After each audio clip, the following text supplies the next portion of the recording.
Hello everyone, আসসালামু আলাইকুম। It's me Imran, আর আপনারা দেখলাম মামা বাগনা ব্লগস। তো কিতা অবস্থা হলো আসেনি ফলবালা? আলহামদুলিল্লাহ আমি ভালো আছি, আপনাদের দোয়া ও ভালোবাসায়। তো আজকে আমরা যাইলাম সিলেটের জন্য প্রিয় সেই হাসন রাজার বাড়ি। তো হাসন রাজার বাড়ি গিয়া কিতা কিতা দেখলাম সবকিছু আপনার মাঝে শেয়ার করবো। তো অনেকেই জানেন বা অনেকেই জানেন না যে হাসন রাজার বাড়িটা কোন দিকে পড়ছে। তো আজকে আমি আপনার হইয়া দিব সবকিছু কি লেখান যাওয়া। অনেকক্ষণ জার্নি করার পর আমরা রামপাশা বাজার আইছি।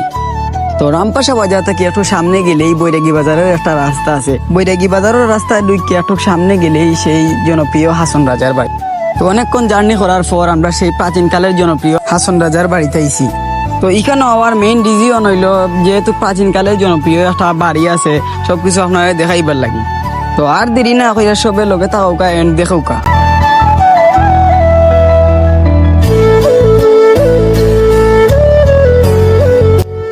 তো ভাবলাম ভিতরে দিয়ে যাই, একটু ভিতর আপনারা সবকিছু দেখাই। অনেক জায়গা বাঙ্গা, অনেক জায়গা মানে কি পড়ার যোগ্য, মানে আমার কাছে লাগে না যে বেশি দিন এই বিল্ডিংটা ঠিক বকরি, যেহেতু অনেক বছর আগের প্রাচীনকালের পুরানো।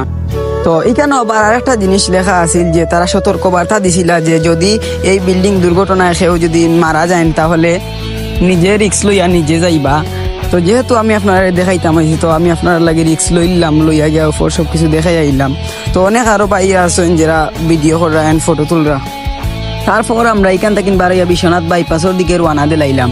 তো বিশ্বনাথ বাইপাস যাওয়ার মেন উদ্দেশ্য হইল আমার বাইকও তেল নাই, গিয়া পাম্প থেকে তেল ঢুকাইনি। তো অবশেষে আমরা বিশ্বনাথ বাইপাস তেল পাম্প আইলাম। তো আমি যাওয়ার পরে দেখি আরো দুইজন ভাইয়ে তেল লইয়া, যেহেতু তারা আমার আগে আইসেন তো তারা শেষ হওয়ার পরে আমি নিমু। তো প্রায় 5 মিনিট ওয়েট করার পর বাইয়ে তেল লোড করা। তো তেল লোড করা শেষ, এখন বাড়ির দিকে রওনা দিলাম।